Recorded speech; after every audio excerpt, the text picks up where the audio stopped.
शुभ समाचार की बात होगी खेलों के महाकुंभ की सबसे बड़ी खबर देखिए, जिसमें भारत के खिलाड़ियों का अच्छा प्रदर्शन लगातार जारी है। कल आपने देखा होगा भारत ने मेडलों की हाफ सेंचुरी पूरी कर ली है और आज सोमवार को भारत के खाते में और भी कई मेडल आने की पूरी उम्मीद है।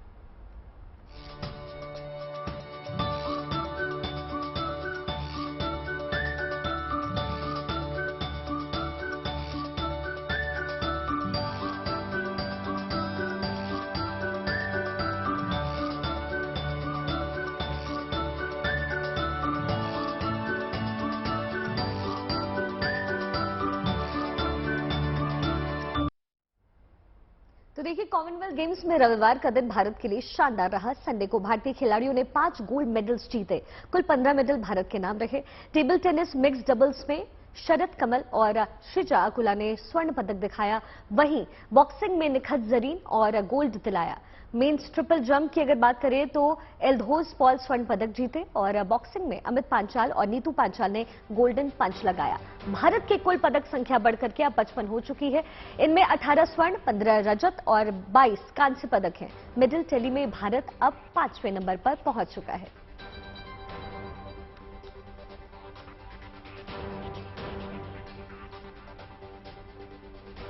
देखिए, जैसे कि आपको शिखा ने बताया कि टॉप 5 में अब हिंदुस्तान ने अपनी जगह बना ली और बर्मिंघम में चल रहे कॉमनवेल्थ गेम्स में शायद ही कोई इवेंट ऐसा हो जिसमें भारतीय खिलाड़ियों के प्रदर्शन की अब चर्चा नहीं हो रही हो। देखिए, खिलाड़ियों के प्रदर्शन की बदौलत भारत ने न सिर्फ टॉप 5 में अपनी जगह बनाई है बल्कि पदकों की हाफ सेंचुरी भी पूरी कर ली है। देखिए,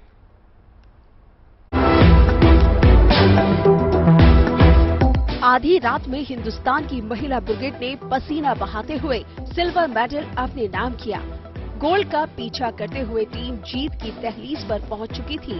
हालांकि बस एक कदम पीछे रह जाने की वजह से सिल्वर से ही संतोष करना पड़ा। इन्हीं लम्हों के साथ कॉमनवेल्थ गेम्स 2022 में हिंदुस्तान अपना परचम लहराता रहा। खिलाड़ियों की मेहनत और शानदार प्रदर्शन की बदौलत भारत ने मेडल सूची में टॉप 5 में अपनी जगह पक्की की। 9वें दिन भारत ने न सिर्फ बॉक्सिंग में गोल्ड की हैट्रिक लगाई बल्कि कई और दूसरे खेलों में शानदार प्रदर्शन की बदौलत उसने मेडल्स की हाफ सेंचुरी भी लगा दी। 9वें दिन की अगर बात करें तो सबसे पहला गोल्ड मेडल नीतू घंघस ने दिलाया है, जिन्होंने इंग्लैंड की बॉक्सर को 5-0 से मात देकर गोल्ड पर कब्जा किया। इसी तरह अमित पंघल ने भी 48 से 51 किलोग्राम की कैटेगरी में इंग्लैंड की खिलाड़ी को मात देकर 5-0 से मुकाबला अपने नाम कर लिया। वहीं तीसरा गोल्ड निखत जरीन की बदौलत मिला, जिन्होंने 48 से 50 किलो फ्लाइट वेट के फाइनल में नॉर्दर्न आयरलैंड की खिलाड़ी को मात दे दी। वहीं ट्रिपल जंप जैसे खेलों में भारत ने गोल्ड और सिल्वर दोनों पर कब्जा जमा लिया। एल्दोस पॉल ने जहां गोल्ड जीता तो वहीं इसी खेल में अब्दुल्ला अबू बकर ने सिल्वर मेडल हासिल किया। बात अगर दूसरे खेलों की जाए तो जैवलिन थ्रो में अन्नू रानी ने ब्रॉन्ज मेडल हासिल किया है। वहीं पैदल वॉक जैसे इवेंट में भी भारत को ब्रॉन्ज मेडल मिला। टेबल टेनिस की अगर बात करें तो मेंस डबल्स में सिल्वर मिला। इसके अलावा इसी खेल के मिक्स डबल्स में भारत ने गोल्ड अपने नाम किया। वहीं हॉकी में भारतीय महिला टीम के हाथ ब्रॉन्ज आया, जबकि स्क्वॉश की बात की जाए तो यहाँ भी भारत ने ब्रॉन्ज मेडल अपने नाम किया है। बैडमिंटन में सिंगल्स और विमेंस डबल्स में ब्रॉन्ज मेडल हासिल किया। मेडल टैली की अगर बात करें तो कॉमनवेल्थ 2022 में भारत 18 गोल्ड, 15 सिल्वर और 22 ब्रॉन्ज मेडल अपनी झोली में डाले हुए है। कॉमनवेल्थ गेम्स में अब तक भारत के प्रदर्शन की अगर बात करें तो भारत ने सबसे बेहतरीन प्रदर्शन 2010 में किया था। तब भारतीय टीम 38 गोल्ड, 27 सिल्वर और 36 ब्रॉन्ज मेडल अपने नाम करने में कामयाब रही थी। बर्मिंघम में हुए कॉमनवेल्थ गेम्स का आज आखिरी दिन है। भारतीय एथलीटों की इस शानदार प्रदर्शन के बाद अब इंतजार है वतन वापसी का, जब पूरा देश इन खिलाड़ियों के जश्न में शरीक होगा। Bureau report, good news today. तो अपने दमदार पंच से विरोधी को पस्त कर देने वाली निखत जरीन हिंदुस्तान की अब नई बॉक्सिंग स्टार बन चुकी हैं। जी हां, आज बॉक्सिंग कर रही भारत की हर बेटी निखत जरीन जैसा बनना चाहती है, वैसे सपने देखती हैं। कॉमनवेल्थ गेम्स में गोल्डन पंच लगाने वाली निखत जरीन से एक्सक्लूसिव बातचीत की हमने, आपको सुननी चाहिए। निखत जरीन नाम ही काफी है, राइट? इंडियन बॉक्सिंग में निखत जरीन नाम ही काफी है। वो आप कहते हो, बट मुझे पता है इस नाम को बनाने के लिए मुझे कितनी मेहनत करनी पड़ी है। एंड मैं बहुत ग्रेटफुल हूँ कि मतलब मैंने हार नहीं मानी है, लाइफ में लगी रही हूँ और मेहनत करते रही हूँ, तब जाके आज लोगों को मेरा नाम पता चला है। तो बहुत खुशी की बात है कि आज मैंने अपने देश के लिए गोल्ड मेडल जीता है यहाँ पे। 3 मेडल इस साल में, ठीक है। और इससे पहले अगर देखें तो वो कोशिश, वो मेहनत, अपने आप को साबित करना पड़ता था। अब सब कुछ बदल गया। जी हाँ, क्योंकि अभी जनवरी से स्टैंजा खेला है, वहाँ पे गोल्ड जीता मैंने, वर्ल्ड चैंपियनशिप में गोल्ड जीता है और अभी कॉमनवेल्थ में गोल्ड जीत लिया मैंने। तो मेरे लिए बहुत बड़ी बात है कि मैं बैक टू बैक अपने देश के लिए मेडल जीत रही हूँ। तो यही उम्मीद रखती हूँ कि आगे भी ऐसी मेहनत करती रहूँ और आगे भी ऐसी परफॉर्मेंस देते रहूँ मैं। लेकिन निखत, ये भी रहता है ना कि आपको अब जो चुनौतियां होती हैं या फिर जो चांसेस होते हैं, उसमें अपने आप को पहले आपको साबित करना पड़े कि यार मैं कर सकती हूँ, गिव मी अ चांस। वो चीज भी आपने की है और तब जाकर आपने आज ये गोल्ड मेडल हासिल किया है, या फिर वर्ल्ड चैंपियनशिप का जो गोल्ड मेडल था वो हासिल किया था। ये एक एथलीट के तौर पे आप कैसे देखती हैं इसको? जी, athlete, being an athlete, box मतलब बीइंग एन एथलीट, एक एथलीट की लाइफ में हार जीत तो चलते रहती है, बट मतलब मैंने कभी हार नहीं मानी है और उस चीज के लिए मैं मतलब अपने आप को बहुत मतलब प्राउड फील करती हूँ कि मैंने हार नहीं माना है और लगी रही हूँ, मेहनत करते रही हूँ। मुझे पता था कि I always believe that everything happens for a good reason. मेरे जो भी मेरे साथ हो रहा था उस टाइम, मैंने बस एक ही मतलब सोच रखा था कि जो भी हो रहा है अच्छे के लिए ही होगा निखत, तू बस मेहनत करते रहे, और मैंने वही किया। तो आज इतनी मेहनत के बाद आज जाके मैं परफॉर्मेंस दे पा रही हूँ, तो बहुत अच्छा लग रहा है मुझे। देखिए, हरियाणा की बेटियां खेल के मैदान में लगातार झंडे गाड़ रही हैं। कॉमनवेल्थ गेम्स में तो बेटियों ने कमाल का प्रदर्शन दिखाया। बॉक्सिंग में दमदार प्रदर्शन करने वाली नीतू घंगस ने अपने मुक्के के दम पर इंग्लैंड की बॉक्सर को मात दे दी और देश के लिए गोल्ड जीत लिया। नीतू के साथ एक्सक्लूसिव बातचीत की हमने, देखिए। कॉमनवेल्थ गेम्स का क्वार्टर फाइनल, सेमीफाइनल और फाइनल, कौन सा सबसे ज्यादा आपको आसान लगा और कौन सा सबसे ज्यादा टफ लगा? मतलब आसान कोई नहीं होता, किसी को भी इतने इजी में नहीं लेके जाना चाहिए। हर एक प्लेयर अपने में बेस्ट होता है और मैं अपना यही सोचती हूँ, मैं अपना 100% दूँ, किसी को भी मैं इजी लेकर नहीं चलती कभी भी। नीतू, आप यहाँ पर कॉमनवेल्थ गेम्स में जो आपकी आज की जो बाउट थी, उसमें आप बहुत ही ना समय समय पे कहीं कहीं पे आप एग्रेसिव नजर आ रहे थे, कहीं कहीं पे आप डिफेंस में भी थे। क्या प्लानिंग थी? क्योंकि यहाँ पर आपको पता था कि ये जो जीत है ये आपको गोल्ड मेडल दिलाएगी। जब मैं रिंग में जाने से पहले मैंने भास्कर चंद्र भट्ट सर, हमारे जो हेड कोच हैं, उनसे बात की कि मतलब कैसे खेलना है। तो उन्होंने बताया था कि वो हाइट में कम है तुमसे, तो थोड़ा एग्रेसिव ज़्यादा रहेगी, आगे बढ़ के अटैक करेगी, लेकिन साइड में जाके उस पर अटैक तूने भी ज़्यादा रखने हैं। तो मैंने वही फॉलो किया। नीतू, आप सपोर्ट सिस्टम हर एक खिलाड़ी के पीछे ना बहुत बड़ा एक जो होता है कि काम करता है। आपके पापा ने आपके लिए बहुत कुछ किया है, उन्होंने अपने 3 साल की लगभग आसपास में अनपेड जो है वो लीव ली, आपके साथ हमेशा कोचिंग में जाते रहे, एक दीवार की तरह खड़े रहे हैं। आप कैसे देखते हैं? मुझे बहुत सपोर्ट मिला है मेरी फैमिली का, और मेरे पापा का तो मुझे बहुत ही ज़्यादा सपोर्ट मिला है। उन्होंने विदाउट पे होके मेरी ट्रेनिंग करवाई इतने सालों से, और उन्होंने कभी भी ये नहीं सोचा कि भाई लड़की है तो नहीं करेंगे। उन्होंने मुझे बहुत ही ज़्यादा सपोर्ट किया है, गेम में भी और डाइट में, हर एक चीज़ में बहुत सपोर्टिव है मेरे लिए। देखिए, हरियाणा के छोटे से गांव से निकल करके अमित पंघाल आज पूरी दुनिया में नाम रोशन कर रहे हैं। कॉमनवेल्थ गेम्स में अमित ने गोल्ड जीता। अमित ने अपनी कामयाबी पर क्या कुछ कहा है, आइए आपको सुनवाते हैं। कॉमनवेल्थ गेम्स का क्वार्टर फाइनल, सेमीफाइनल और फाइनल, कौन सा सबसे ज्यादा आपको आसान लगा और कौन सा सबसे ज्यादा टफ लगा? मतलब आसान कोई नहीं होता, किसी को भी इतने इजी में नहीं लेके जाना चाहिए। हर एक प्लेयर अपने में बेस्ट होता है और मैं अपना यही सोचती हूँ, मैं अपना 100% दूँ, किसी को भी मैं इजी लेकर नहीं चलती कभी भी। नीतू, आप यहाँ पर कॉमनवेल्थ गेम्स में जो आपकी आज की जो बाउट थी, उसमें आप बहुत ही ना समय समय पे कहीं कहीं पे आप एग्रेसिव नजर आ रहे थे, कहीं कहीं पे आप डिफेंस में भी थे। क्या प्लानिंग थी? क्योंकि यहाँ पर आपको पता था कि ये जो जीत है ये आपको गोल्ड मेडल दिलाएगी।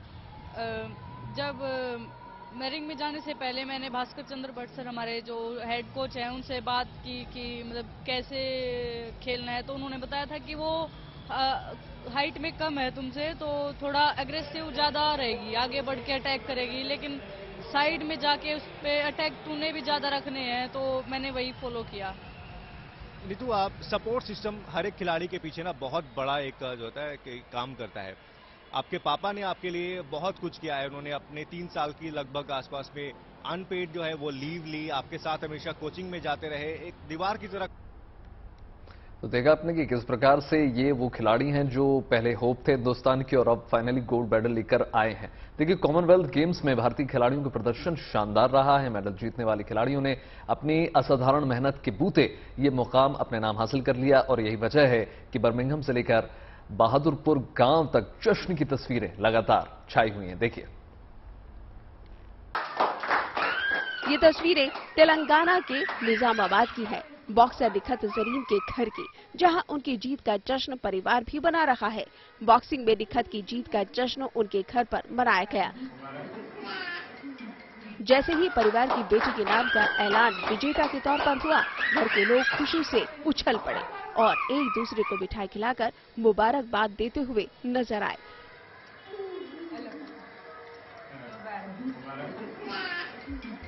अब जरा इस तस्वीर पर भी निगाह डालिए। मेरठ के बहादुरपुर गांव में मुंह मीठा कराते लोग अन्नू रानी के गांव और परिवार के हैं, जिन्हें आज अपनी बेटी पर गर्व करने का मौका मिला है। बेटी ने काम ही कुछ ऐसा किया है। अपनी मेहनत के दम पर अन्नू रानी ने भारत की झोली में ब्रॉन्ज मेडल दे दिया है, वो भी उस खेल में जिस खेल के नायक नीरज चोपड़ा माने जाते हैं। जेवलिन थ्रो में बेटी ने ये जीत दर्ज कराई है।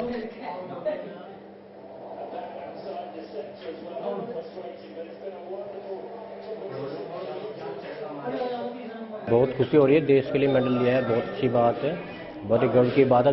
हमारे गांव के लिए बहुत गर्व की बात है। गांव के लिए मतलब अच्छा किया है उसने, गांव वालों को बहुत खुश किया, बहुत आए लोग गांव के। अन्नू के लिए ये मेडल किसी सौगात से कम नहीं है। आने वाले 20 दिनों के बाद अन्नू अपना जन्मदिन मनाने वाली है। अन्नू इससे पहले 2014 में देश के लिए ब्रॉन्ज मेडल जीत चुकी है। तीसरी तस्वीर भी महिला खिलाड़ी से ताल्लुक रखती है और जश्न यहाँ भी मनाया जा रहा है। हरियाणा के रोहतक की रहने वाली पूजा ने ब्रॉन्ज मेडल हासिल किया है। पूजा का परिवार खेल का नतीजा मिलते ही जोश में आ गया और झांझ थाम कर देश के लिए अपना समर्पण और बेटी की सफलता का ऐलान कर दिया। परिवार में बच्चे, बूढ़े और महिलाएं सभी लोग खुशियों से झूमते गाते नजर आए।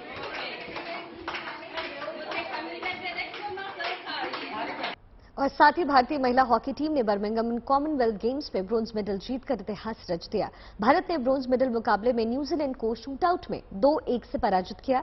भारत का कॉमनवेल्थ गेम्स इतिहास में ओवरऑल ये तीसरा पदक है। इस जीत के बाद कप्तान सविता पुनिया और वंदना कटारिया ने जो कुछ भी कहा है वो सभी को सुनना चाहिए। यह टफ टाइम था क्योंकि लास्ट मिनट में और स्कोर ये हो जाना, बट मैच है, जब तक लास्ट विशल नहीं बच जाती तब तक मैच रहता है। और अगर शूट आउट में भी आया है तो ये नहीं था क्योंकि हमने ऑस्ट्रेलिया के साथ किया है तो उसके बाद टीम में कॉन्फिडेंस नहीं है।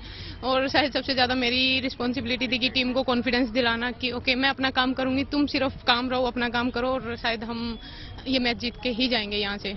टाई के बाद टीम का हडल था, क्या डिस्कशन चल रहा था, हमें क्या करना है? नो, सबसे ज्यादा कोच ने हमें यही बोला क्योंकि हमने बहुत ट्रेनिंग की थी शूट आउट की और जो ऑस्ट्रेलिया के साथ हुआ उस दिन भी हमें बहुत कॉन्फिडेंस था कि शूट आउट जब आते हैं तो सबको ऐसा लगता है कि ओके अब शायद मैच हमारा है, एक वो पॉजिटिव माहौल रहता है। बट शायद उस दिन जो हुआ फर्स्ट गोल और उसके बाद क्योंकि टीम में काफी यंग प्लेयर्स भी हैं तो उनके पास वो एक्सपीरियंस कम है कि अगर सडनली ऐसा कुछ होता है तो चीजों को कैसे हैंडल करना है। एक्चुअली कहीं ना कहीं हमारी टीम, मुझे तो बहुत ज्यादा बिलीव है अपनी टीम के ऊपर। अगर शूट आउट हो या फिर ऐसे भी है, हम लोगों ने एज ए टीम हम लोग डिसाइड करते हैं हर चीज के लिए, इसलिए हम लोग टीम गेम खेलते हैं तो बिलीव करते हैं एक दूसरे के ऊपर। और जैसे कि सभी और हमारे शूट आउट लेने वाले थे वो उनके ऊपर जब हम लोगों ने 1-1 ड्रॉ किया तो हम लोगों को बहुत ज्यादा कॉन्फिडेंस था कि हम लोग कहीं ना कहीं मतलब जीतेंगे और ब्रॉन्ज मेडल लेकर ही। देखिए, कॉमनवेल्थ गेम्स में भारत की महिला क्रिकेट टीम ने अपनी अमिट छाप इस बार छोड़ी और भारतीय टीम ने इन खेलों में ऐसा इतिहास रच दिया जो हर हिंदुस्तानी का सीना गर्व से चौड़ा जरूर कर रहा है। देखिए, कॉमनवेल्थ गेम्स में भारतीय क्रिकेट की ये 11 महिला खिलाड़ी वंडर वुमेन बनकर उभरी हैं और अपने शानदार खेल की बदौलत उस टीम ने न सिर्फ सभी फैंस का दिल जीता बल्कि रजत पदक दिलाकर भारत की झोली में एक और मेडल डाल दिया।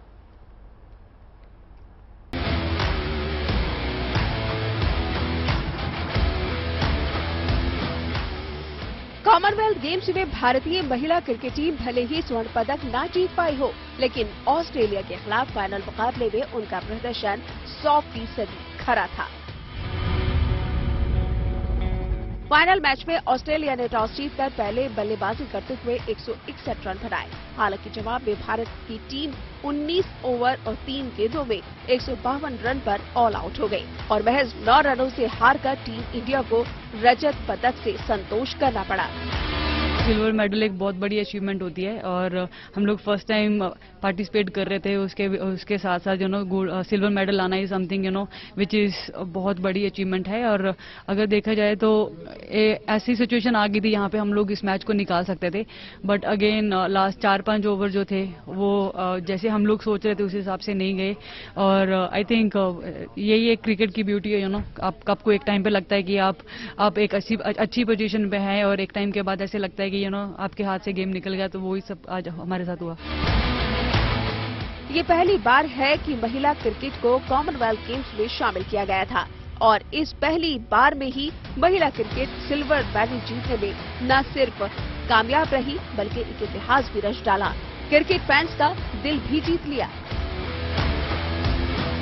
बर्मिंघम के एजबेस्टन मैदान पर खेले गए फाइनल मुकाबले में ऑस्ट्रेलिया से मिले 161 रनों के लक्ष्य का पीछा करने के लिए उतरी भारत की शुरुआत बेहद खराब रही और 3 ओवर के अंदर ही टीम ने दोनों ओपनर के विकेट गंवा दिए थे। हालांकि इसके बाद जेमिमा और हरमनप्रीत के बीच तीसरे विकेट के लिए 71 गेंदों में 96 रन की साझेदारी हुई। कप्तान हरमनप्रीत ने 2 छक्कों और 7 चौकों की मदद से शानदार 65 रनों की अर्धशतकीय पारी खेली और जेमिमा ने 33 रन बनाए। हालांकि पुछल्ले बल्लेबाजों ने मैच का रोमांच बनाए रखा और ऑस्ट्रेलिया को मैच आसानी से जीतने का मौका नहीं दिया, लेकिन कोई भी अपनी पारी को ज्यादा लंबा नहीं खींच पाया। आखिरी ओवर में भारत को जीत के लिए 11 रन बनाने थे, लेकिन टीम ऑल आउट हो गई। यसीतिका भाटिया की विकेट के साथ भारत की गोल्ड की उम्मीद टूट गई। हम लोगों ने जो back to back wicket lose करे वो टर्निंग पॉइंट था, क्योंकि ऐसी सिचुएशन में अगर हम लोग other than just looking for boundaries, अगर हम लोग सिंगल डबल पे काम करते और अपनी विकेट्स हाथ में रखते तो लास्ट में जब आपके हाथ में विकेट्स होती है तो फिर आपके ऊपर प्रेशर कम रहता है। आई थिंक रन आ रहे थे, लेकिन रन के साथ साथ हम लोगों ने जब विकेट्स लूज करना स्टार्ट कर दिया वो एक टर्निंग पॉइंट था हमारे लिए। इसमें सिल्वर मेडल हासिल करने वाली भारतीय महिला क्रिकेट टीम की दमदार प्लेयर शेफाली वर्मा का कहना है कि हमें भले ही गोल्ड ना मिला हो, लेकिन इस टूर्नामेंट से हमने बहुत कुछ सीखा। उनका कहना है कि हम अपनी गलतियों से भविष्य में सीखेंगे। कॉमनवेल्थ गेम्स में भारतीय टीम को सिल्वर मेडल हासिल हुआ। 9 रन से टीम रह गई, वरना हाथ में आज गोल्ड मेडल होता। शेफाली है इस वक्त मेरे साथ। ओवरऑल अगर इनकी परफॉर्मेंस देखी जाए तो काफ़ी इंप्रेस किया है इस कॉमनवेल्थ गेम्स में। शेफाली, आप इस सिल्वर मेडल को कैसे देखती हैं? आपने बहुत सारे बीसीसीआई के इवेंट्स खेले हैं, आईसीसी के इवेंट्स खेले हैं, लेकिन ये एक अलग एहसास था। ऑफ कोर्स बहुत कुछ सीखने को मिला कॉमनवेल्थ गेम्स से। फर्स्ट टाइम आए थे, बहुत कुछ सीख के गए और आई थिंक गोल्ड होता तो बहुत अच्छा लगता है, बट सिल्वर है अनफॉर्चुनेट। बट सोचेंगे हम अपने आप को इम्प्रूव करें जहाँ हम लैग कर रहे थे, तो बहुत मजा आया। बट खेल के कॉमनवेल्थ एक अलग एक्सपीरियंस था, बहुत कुछ सीखने को मिला। अगर आपकी इंडिविजुअल परफॉर्मेंस की बात की जाए तो आप किस तरीके से जो रेक्टिफिकेशन एरियाज हैं आप उसके ऊपर में काम कर रही हैं? ऑफ कोर्स मैं बॉल चूजिंग पे काम कर रही हूँ और एक देखने में काम कर रही हूँ ज्यादातर कि भाई एक चौका आ जाए तो सिंगल लेना सीखूं। और मतलब यहाँ से यही सीखा है कि भाई अपने बॉल चूज करना सीखूं और सिंगल लेना सीखूं। टीम की अगर ओवरऑल परफॉर्मेंस की बात की जाए तो हमने देखा कि कप्तान हरमनप्रीत बहुत ब्रिलियंटली खेल रही थी, स्मृति मंधाना अच्छा खेल रही थी, जेमी के साथ बहुत अच्छी आज पार्टनरशिप हुई। लोअर ऑर्डर को लेकर ये टीम किस तरीके से सोच रही है? ऑफ कोर्स लोअर ऑर्डर को I think as a batting unit work करना पड़ेगा, क्योंकि जब हम चेस करते हैं हमारे पास इतनी विकेट्स नहीं रह पाती आखिरी में, तो आई थिंक एक बैट्समैन को लास्ट तक खेलना पड़ेगा, हम उस पर वर्क करेंगे। अगर अब ऑस्ट्रेलियन टीम की बात की जाए, इसी टीम को हमने ओपनर में हराया था, लेकिन इसी टीम ने हमें आज फाइनल में जो है हरा दिया। क्या कुछ ऐसा था जो हमारी स्ट्रैटेजी के बाहर गया? स्ट्रेटेजी जो थी, आई थिंक बॉलिंग यूनिट बहुत अच्छा किया, batting unit I think my bat की भाई मैं आउट होगी, तो आई थिंक सबने अच्छा किया, कमबैक बहुत अच्छा किया हरमन ने और जमीमा ने, और मतलब ऐसा लगा कि भाई बहुत क्लोज आ गया मैच, क्लोज तो आ ही गया था, बट आई थिंक लास्ट तक हमारे पास विकेट नहीं थी और यही थोड़ी सी कमी रह गई। हरमन का आउट होना आपको लगता है एक बड़ा वहीं से टर्न हुआ मैच? ऑफ कोर्स वो बहुत अच्छा भी खेले, ये नहीं कह सकते, हाँ टर्न हुआ ऑफ कोर्स, क्योंकि और बैट्समैन नहीं था, तो आई थिंक अच्छा भी खेले वो। अच्छा, मैकग्राथ जो है, राहिला मैकग्राथ, वो टेस्ट पॉजिटिव हुई थी, जब आप लोगों को पता चला तो आप लोग कंफर्टेबल थे खेलने के लिए या फिर? एक्चुअली हमने हमें पता नहीं था कि भाई वो है, वो कॉमनवेल्थ टीम ने डिसीजन लिया था कि भाई हाँ वो खेलेगी। बात खेलों की हो रही है तो बात करते हैं भारतीय क्रिकेट टीम की और ऐतिहासिक कामयाबी की। टीम इंडिया ने 5वें टी20 में वेस्टइंडीज को एक तरफा अंदाज में 88 रनों से हरा दिया। इसके साथ ही भारत ने 5 मैचों की श्रृंखला में 4-1 से जीत दर्ज की बड़े पैमाने पर, और टॉस जीतकर पहले बैटिंग करते हुए भारत ने देखिए 20 ओवर में 7 विकेट खोकर 188 रन बनाए थे, हम आपको बताएं। और ओपनिंग करने आए श्रेयस अय्यर ने सबसे जबरदस्त प्रदर्शन दिखाया, उन्होंने 64 रन जड़े थे। दीपक हुड्डा उन्होंने 38 और कप्तान हार्दिक पांड्या तूफानी अंदाज में उन्होंने 28 रन बनाए। जवाब में वेस्टइंडीज उतरी और 15 ओवर 4 गेंदों में महज 100 रनों पर वो सिमट गई, ऑल आउट हो गई। और शिमरन हेटमायर ने सबसे ज्यादा वेस्टइंडीज की टीम से 56 रन बनाए। भारत के लिए रवि बिश्नोई ने सबसे ज्यादा 4 विकेट झटके। अक्षर पटेल की बात करी जाए और कुलदीप यादव, इन दोनों ने 3-3 विकेट झटके। बड़ी भूमिका रही दोनों की। और वेस्टइंडीज के सेंट किट्स में भारत ने पहला मैच जीतकर सीरीज की शुरुआत की थी, आपको याद होगा, और दूसरे मैच को अपने नाम कर मेजबान विंडीज ने सीरीज बराबर कर ली थी। उसके बाद कड़ी फाइट हो गई थी, लेकिन भारत ने तीसरा मैच में जीता और 2-1 से बढ़त बनाई। जिसके बाद देखिए अमेरिका की फ्लोरिडा में खेले गए चौथे मैच में भारत ने 59 रनों से परास्त किया और आखिरी मैच में 88 रनों से हराकर श्रृंखला में जबरदस्त जीत दर्ज की।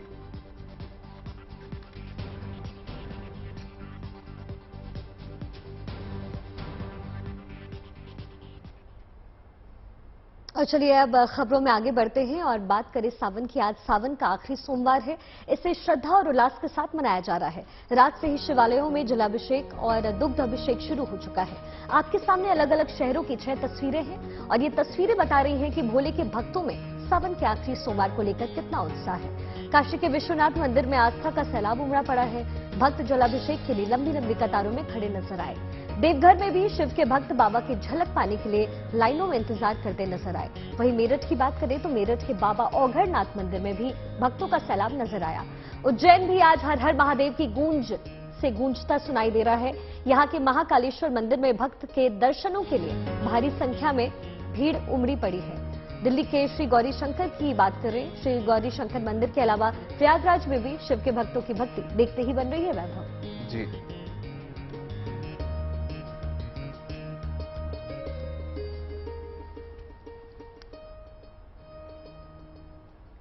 और देखिए इन शानदार तस्वीरों के बाद अब बात रक्षाबंधन की कर लेते हैं, जिसका रंग देखिए बाजारों में अभी से नजर आने लगा है। गुलजार हो चुके हैं बाजार और हर किसी की कोशिश निश्चित तौर पर यही है कि देखिए त्योहार हमेशा के लिए यादगार बन जाए। ऐसी कुछ तस्वीरें हम आपके लिए लेकर आए हैं। चलिए आपको दिखाते हैं देश में बन रही सबसे महंगी राखी से लेकर हर्बल राखी तक की झलक। देखिए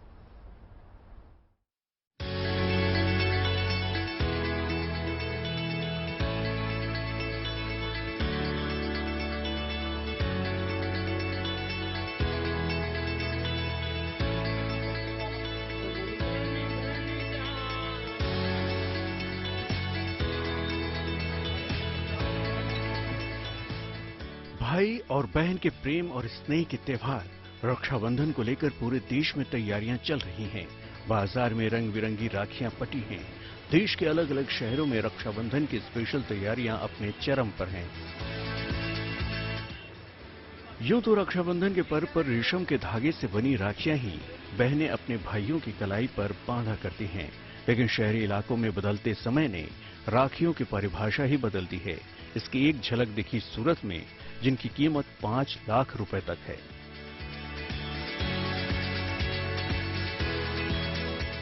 एक राखी की कीमत सुनकर आप भी चौंक ही गए होंगे, लेकिन ये सच है। सूरत के एक ज्वेलरी शोरूम में अलग अलग प्रकार की राखियां सोना, चांदी और प्लेटिनम से तैयार की गई हैं। इस शोरूम में 400 रुपए से लेकर 5 लाख रुपए कीमत तक की राखियां रक्षाबंधन के त्योहार को लेकर तैयार की गई हैं।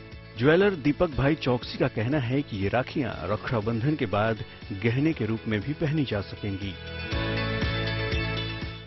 जो सिल्वर का राखी है वो मिनिमम रेंज से स्टार्ट होता है, जो 400 रुपये से स्टार्ट होता है, फिर गोल्ड का, फिर प्लेटिनियम का, और डायमंड का राखी हमारे पास में 2 लाख, 5 लाख, 10 लाख तक की राखी है। उनका एक फायदा ऐसा है कि हम लोग ने ड्यूअल पर्पज से राखी बनाई हुई है। एक जो राखी है वो पहले अभी राखी के हिसाब से दी जाएगी, बाद में पेंडेंट के हिसाब से पहना जाएगा। दिल्ली के प्रगति मैदान में सजाया गया था ये इलेक्ट्रिक गाड़ियों का मेला, जहां इलेक्ट्रिक स्कूटर से लेकर बस तक लोगों को खूब पसंद आई। हमारी संवाददाता श्वेता झा ने एक्सपो के आखिरी दिन नए भारत के इस नए तकनीकी संसार का जायजा लिया। देखिए। इस वक्त मैं हूं भारत के सबसे बड़े eco friendly electric vehicle expo 2022 में, जहां 100 से भी ज्यादा भारतीय और अंतर्राष्ट्रीय कंपनियां अपने प्रोडक्ट्स डिस्प्ले करने के लिए मौजूद है, जहां पर 2, 3, 4 व्हीलर्स इलेक्ट्रिक व्हीकल्स यहां पर मौजूद हैं। और आपको साथ ही साथ बता दें, यहां पर सिर्फ इलेक्ट्रिक पैसेंजर व्हीकल्स ही नहीं, बल्कि पूरी इलेक्ट्रिक मोबिलिटी को शामिल किया गया है। और इस वक्त मेरे साथ इस एक्सपो के ऑर्गेनाइजर राजीव अरोड़ा मौजूद हैं। राजीव जी, सबसे पहले तो ये बताइए कि इस एक्सपो में कितने लोग आए हैं, कितनी कंपनीज आई हैं डिस्प्ले करने के लिए? नमस्कार। इस एक्सपो में 85 कंपनीज हैं जो इलेक्ट्रिक साइकिल से लेकर इलेक्ट्रिक बस तक डिस्प्ले कर रही हैं। 2 व्हीलर्स, रिक्शा, कार, ये सब डिस्प्लेड है। और विजिटर्स की जहां तक बात है, एक्सपो में अराउंड वी एक्सपेक्ट कि 15,000 विजिटर्स 3 दिन में 5, 6, 7 अगस्त में आएंगे। ये बताइए कि इस मार्केट को आप कैसे देख रहे हैं, क्योंकि 2015 से इसकी शुरुआत आप लोगों ने की थी, लेकिन 2015 और अब ये 15वां एडिशन है इसका, तो लोगों में इंटरेस्ट बढ़ा है इलेक्ट्रिक व्हीकल्स? बिल्कुल, डेफिनेटली लोगों में इंटरेस्ट बढ़ा है। सबसे एक रीजन है कि पॉल्यूशन, एवरीबडी इज अवेयर कि पॉल्यूशन से क्या नेगेटिव हो रहा है। दूसरा, पेट्रोल की कॉस्ट। तीसरा, एक्सपर्ट्स का कहना है कि पेट्रोल 2050 तक खत्म हो जाएगा, जितना भी जो नीचे से निकल रहा है अर्थ के नीचे से। तो इसलिए लोग अवेयर हो रहे हैं और इसकी पॉपुलैरिटी बढ़ रही है कॉस्ट की वजह से, इकोनॉमी की वजह से। और जहां पहले 2 व्हीलर जो आज से 2015 छोड़िए, जो 2019-18 में हर महीने इलेक्ट्रिक 2 व्हीलर 20 से 25 हज़ार बिकते थे, वो आज 3 लाख बिक रहे हैं हर महीने। तो जैसे जैसे एक्सेप्टेबिलिटी बढ़ रही है, पॉपुलैरिटी बढ़ रही है, लोगों को समझ आ रहा है और धीरे धीरे लोगों को जो उनके माइंड में मिथ्स थी इलेक्ट्रिकल व्हीकल के लिए, वो सब भी दूर होती जा रही है कि हाँ, ये भी उतना ही जो नॉर्मल कन्वेंशनल फ्यूल वाले आईसी इंजन वाले व्हीकल्स होते हैं, उतना ही रिलायबल और उतना ही स्टेबल है। कुछ दिनों पहले आपने संसद में नितिन गडकरी को इसी गाड़ी में आते हुए देखा होगा और ड्राइव करके वो आए भी थे और उसके बाद फिर वो अपने घर तक गए थे, जिसके बाद इस गाड़ी की खूब चर्चा हुई थी। तो ये गाड़ी इस वक्त इस एक्सपो में मौजूद है। यहाँ पर से अब ये कहाँ कहाँ जा रही है, इसके बारे में जरा आपको हम जानकारी दे दें, क्योंकि अभी तक हमने सिर्फ मंत्री जी को देखा था गाड़ी चलाते हुए। लेकिन ये बताइए कि ये कार्स वाकई लोग पसंद कर रहे हैं, ये कहाँ कहाँ भेजी जा रही हैं? एक्चुअली ये जो हमारी कार्स हैं, ये we are basically into service providers. So हम लोग सर्विस प्रोवाइड कर रहे हैं टू द कॉर्पोरेट्स, जो कंपनीज एम्प्लॉय को pick and drop services provide करती हैं, तो उनको घर। ये जो गाड़ियां हैं, ये ज्यादा कंपनीज ले रही हैं, किस तरह की companies? B2B, we are doing B2B, business to business. Okay, so किस तरह की कंपनीज? लाइक विप्रो है हमारा क्लाइंट, जहाँ पे डे शिफ्ट हो, नाइट शिफ्ट हो, हम लोग एम्प्लॉयज के लिए जो pick and drop services companies provide करती है। तो of course they don't have their own like transport, so we are the transport providers. हम लोग उन्हें ट्रांसपोर्ट सर्विस प्रोवाइड करते हैं। हम अपनी गाड़ी प्रोवाइड करते हैं, अपना ड्राइवर प्रोवाइड करते हैं, एंड हम लोग प्रमोट कर रहे हैं इलेक्ट्रिक कार्स को। पहले ये लोग आई थिंक अर्टिगा या फिर इनोवा चलती हैं ज़्यादातर, अगर हम देखते हैं एम्प्लॉयज़ की पिक एंड ड्रॉप में जो होता है यूज़। सो हम लोग अब ये प्रमोट कर रहे हैं। सच ही कहते हैं कि हमारे भारत में आइडियाज की, काबिलियत की कोई कमी नहीं है। जी हाँ, ऐसा मैं इसलिए कह रही हूँ क्योंकि इस एक्सपो में मैं अब आपको एक ऐसे कॉन्सेप्ट कार को दिखाने जा रही हूँ जिसमें ना आपको पेट्रोल की जरूरत पड़ेगी, ना आपको डीजल की जरूरत पड़ेगी और ना ही गैस की। जी हाँ, और तो और अगर बीच में आपकी गाड़ी खराब भी हो जाए तो आपको कहीं पर जाना नहीं होगा मैकेनिक के पास, वो गाड़ी खुद ब खुद अपने आप को ठीक कर लेगी। जी हाँ, तो ये है वो कॉन्सेप्ट कार जो कि सेंट्रल यूनिवर्सिटी ऑफ हरियाणा के स्टूडेंट ने बनाया है। और इसमें देखिए बाकायदा सोलर पैनल्स लगे हुए हैं। ये सोलर पैनल्स हैं और इसी के सहारे जो है ये कार चलती है, चार्ज यहां से होती है और ये कार चलती है। जिन्होंने बनाया है वो सुनील इस वक्त हमारे साथ हैं। सुनील, इस कार के बारे में बताइए जरा, इसमें फीचर्स क्या क्या है भैया, आपने क्या लगा दिया? इस प्रकार से इस कार में हमें पूरी तरह से सोलर एनर्जी से चलाया है। इसमें कंप्रेसर सिस्टम लगाया गया है जिससे कार ऑपरेट होती है। और दूसरे मजे की बात यह है कि जो इसमें सोलर प्लेट लगाए गए हैं वो सन ट्रैकर सोलर सिस्टम है। जैसे कि हमें चाहते हैं कि सोलर एनर्जी तो मिलती है लेकिन लगातार जिस डायरेक्शन में सन मूव करता है तो ऑटोमेटिकली प्लेट उस डायरेक्शन मूव जाती है। तो ये प्रेजेंट की सबसे बड़ी जरूरत है। जिस प्रकार से पोल्यूशन बढ़ रहा है तो उसको देखते हुए हमने स्मार्ट इको फ्रेंडली कार बनाई है। ये एक स्मार्ट सोल्यूशन है फॉर पोल्यूशन फ्री इंडिया। इसको हमने हमारे सेंट्रल यूनिवर्सिटी ऑफ हरियाणा के centre for innovation and incubation centre में डेवलप किया है। और इसमें और क्या खासियत है? देखिए आपने सोलर पैनल्स तो लगाया है, इसके अलावा और क्या है? दूसरा हमारे एंटी एक्सीडेंट जो बम्पर सिस्टम है वो हमने लगाया है, जिसमें जब अगर आपकी कार पीछे जब जाती है, देखते हैं आप कार, तो कई बार दीवार से टच हो जाती है कार, तो कार डैमेज हो जाती है। कई बार आगे भी ऐसा होता है कि एक्सीडेंटल स्पीड से कार जाती है तो इसमें दुर्घटना का बहुत बड़ा वो बना रहता है। तो ये वाला हमने यहाँ पे एंटी एयर बम्पर सिस्टम लगाया है। जब इसमें हमें सेंसर्स लगाए गए हैं, जब दूसरा व्हीकल एक्सीडेंटल स्पीड से आता है तो सेंसर सेंस करके और बम्पर अपने आप ऑटोमेटिक ऑन हो जाता है और आगे निकल जाता है। इससे दोनों गाड़ी के बम्पर टकराएंगे, पीछे भी दीवार से बम्पर टकराएगा और आपकी कार उसमें पूरी तरह सेफ रहती है। वाइस चांसलर साहब खुद हमारे साथ मौजूद है, प्रोफेसर टंकेश्वर जी। सर ये बताइए कि आपके गाइडेंस के अंदर ही स्टूडेंट्स ने ये कारनामा कर दिखाया है, कैसा आपको महसूस हो रहा है? बहुत अच्छा लग रहा है क्योंकि हम इनोवेशन सेंटर में और इंक्यूबेशन सेंटर जो हमारा है उसमें हम यही बच्चों को कहते हैं कि आप जो है किसी भी जो प्रॉब्लम जो देखते हैं उसका सोल्यूशन ढूंढिए। तो उन्होंने देखा कि जैसे कार में 4 प्रॉब्लम जो है बेसिकली नज़र आती है कि कैसे जो है गाड़ी को जो चार्जिंग की प्रॉब्लम है, यदि इलेक्ट्रिक व्हीकल की बात करें, फिर उसमें जो है उसमें टायर में यदि पंचर हो जाता है तो उसको कैसे सॉल्व करना है, और तीसरी बात जो है यदि एक्सीडेंट है उसको कैसे करना है, और चार्जिंग में क्या वो सुविधा कर सकते हैं। इसी तरह और भी इन्होंने बहुत सारी जो प्रॉब्लम जो है अपने आसपास के गांव की वो भी देखी है, वहां पर भी ये काम कर रहे हैं। दुनिया में भारत आज के समय में एक बहुत बड़ा मार्केट है इलेक्ट्रिक व्हीकल्स के लिए भी। ऐसे में ये एक्सपो अपने आप में काफी मायने रखता है। भारत सरकार भी इसे काफी प्रमोट कर रही है, साथ ही साथ पर्यावरण के लिहाज से भी इलेक्ट्रिक व्हीकल्स जो है वो सबसे मुफीद हैं। जल्द सरकार जो है ये कोशिश करेगी कि ज्यादा से ज्यादा जगहों पर चार्जिंग स्टेशंस लगाए जाएं और ऐसे बैटरीज आपके पास होंगे जो आप स्वैप कर सकेंगे। जी हाँ, आप चार्जिंग स्टेशंस जाएंगे, वहां अपनी बैटरी जो है वो वहां पर देंगे और वहां से बैटरी आप ले लेंगे और फिर आप अपने सफर के लिए आगे बढ़ जाएंगे। तो फ्यूचर की अगर हम बात करें तो फ्यूचर के लिए ये सोच काफी अच्छी है, इससे पर्यावरण को भी काफी फायदा मिलेगा, लेकिन हाँ इसमें थोड़ा वक्त जरूर लगेगा जिसका इंतजार करना पड़ेगा। और अब बात भारतीय तटरक्षक बल की जाबाजी और मुस्तैदी की, जिसने अपनी तत्परता से न सिर्फ पाकिस्तानी युद्धपोत पीएनएस आलमगीर को भारतीय जल सीमा में घुसने से रोका, बल्कि उसे भारतीय समुद्री सीमा से दूर लौटने पर मजबूर कर दिया। इंडियन कोस्ट गार्ड की निगरानी में विमान डॉनियर ने ये कमाल करके दिखाया है, जब पिछले महीने पाकिस्तानी युद्धपोत भारतीय जल सीमा में चोरी छिपे घुसपैठ की कोशिश कर रहा था।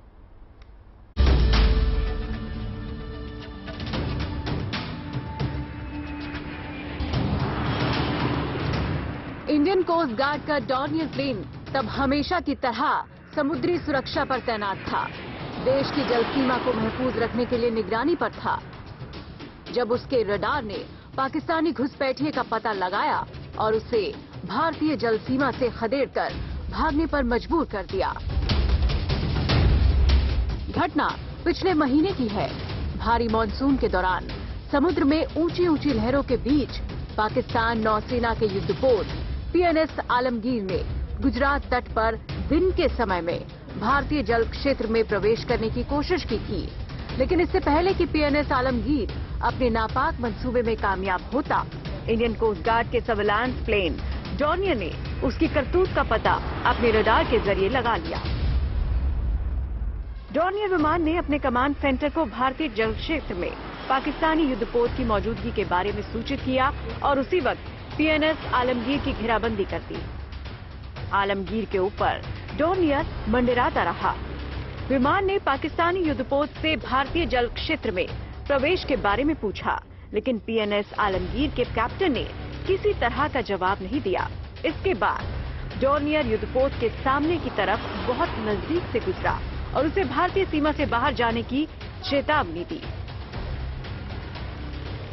सूत्रों के मुताबिक डॉर्नियर ने पाकिस्तान के जहाज की मंशा जानने के लिए रेडियो संचार सेट पर कॉल भी किया, लेकिन पाकिस्तानी जहाज का कप्तान जवाब देने की जगह खामोश रहा।